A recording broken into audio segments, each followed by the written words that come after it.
In this video, I'm going to show you how to create a submission form in Webflow. Unfortunately, since Webflow doesn't support this functionality by default, what we need to do is use a third-party widget. Don't worry though, it's completely free and also very easy to set up. The first thing I want you to do is to click the first link in the description of this video, which will take you to the Elfsight platform. Once you click to the link, this is the page they're going to see. From here, I want you to go to the top of the page, which is where you will find this widgets button. Simply hover over it, and then you'll see this massive list of widgets that you can choose from. I want you to focus on the forms section right here in the middle of the screen, and I want you to click on Form Builder. Then you'll be taken to the Form Builder widget page. From here, I want you to click on Create a Widget for Free, and then you'll be taken down to the Form Template section. So as you can see on the left hand side here, you have over 390 different form templates they can choose from, and on the right hand side, you have a fully interactive and live preview of what the selected template will feel like on your Webflow website. Now bear in mind that all of these templates right here that you see are fully customizable, both in terms of design and functionality, and I'm going to show you how to do that in the next section. So don't worry about the look or feel just yet. By the way, what you see on the screen right here is for desktop. So if you click on the mobile icon right here in the top right corner, you also get a mobile preview of it as well. So yeah, depending on the type of submission form that you're looking for, if you go down to the category section, you can see all the different categories of templates that you can choose from. You have donation forms, event registration forms, feedback forms, file upload forms, and a bunch of other ones as well. In my particular case, I'm going to go for a subscription form. Just for example, it doesn't really matter what I go for really.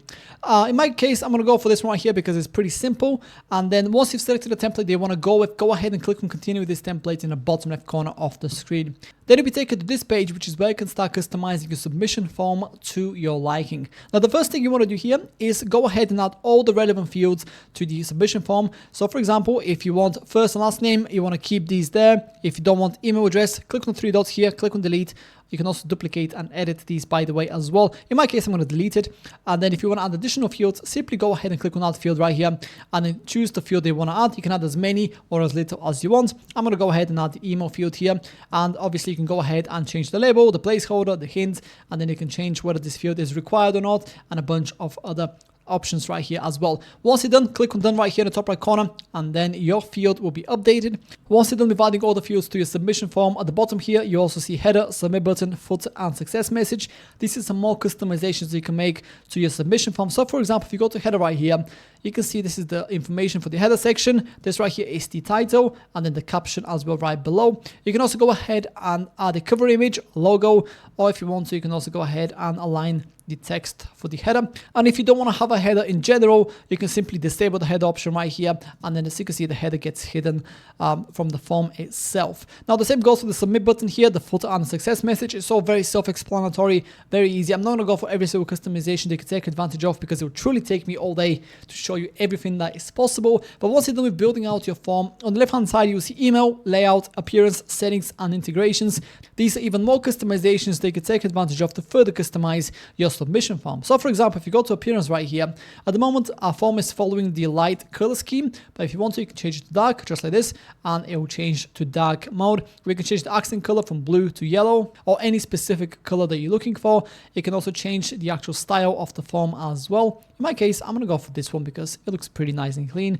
You can also change the font of the text, and at the bottom here you can also customize very specific elements like the background, the header, the form fields, the submit button, the success message, and if you wanted to, you can also go ahead and add custom CSS as well.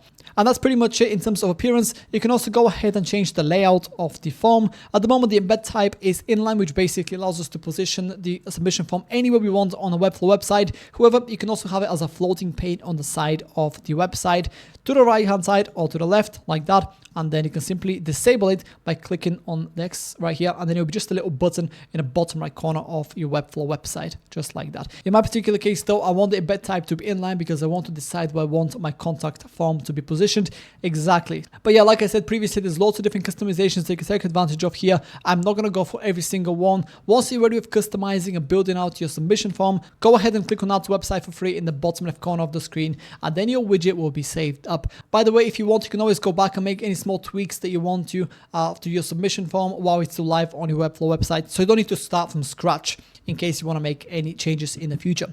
Once you are taken to this page right here, click on publish in the top right corner of the screen, and then you'll automatically be taken to the plans page. This is what the plans page looks like, and what we need to do here is choose a plan. Now, since this is the first widget that we're creating through Elfsight, we can actually go for this plan right here, which is completely free. As you can see, it supports up to one widget for up to 200 views. So if you're just getting started, this might be the perfect plan for you. Do bear in mind that it does come with some Elfsight branding. So if you want your submission form to be 100% ad free, or if you want to, for example, add more than one widget to your Webflow website from Elfsight, or if you want to get more than 200 views on the widget, then you can obviously go for one of the premium plans right here. So you can see they have quite a few different options they can choose from, and if you decide to pay annually for the plan, you also get to save quite a bit of money as well, which is pretty nice. So yeah, go ahead, choose the plan that works best for you, and then you'll automatically be taken to the page where you can copy the code for your submission form widget. It will look just like this. So from here, click on copy code, and then let's head over to Webflow so we can start integrating it. As you can see, I'm already in my Webflow editor right here, and I've actually gone ahead and added a separate section for my submission form. Just for simplicity's sake, I want to quickly show you how to add it, and then in your own free time, you can go ahead and position it and customize it and add it anywhere you want on your Webflow website. So yeah, go ahead and left click on the place where you want to add your form to, and then go ahead and click on this button right here in the top left corner of the screen that says add elements. Then simply search for code and then click on code embed. What that's going to do is add this code embed block to your section. All you have to do now is go ahead and paste the code we just copied previously from Elfsight, click on save and close, and then you will see this message down here that says this script embed will only appear on the published or exported site. So let's go ahead and publish the website. Click on the top right corner here where it says publish to selected domains, give it a couple of seconds to publish our changes, and let's preview our Webflow website and see our submission form. And as you can see, here is our website in preview mode, and here is our submission form. It looks super nice and clean. As you can see, it's also fully interactive as well. This down here is the Elfsight branding that I talked about. So if that's too much of a bother for you, you can always disable it by going from one of the premium plans. It will automatically be taken away. Don't worry about this panel that you see right here on the top. This is only visible by you just in case you want to go make any changes to the widget while it's still live on your Webflow website. But yeah, that's pretty much it. That's how to create a submission form in Webflow. If you have any questions, please let me know down in the comments below, and I'll do my best to help you out.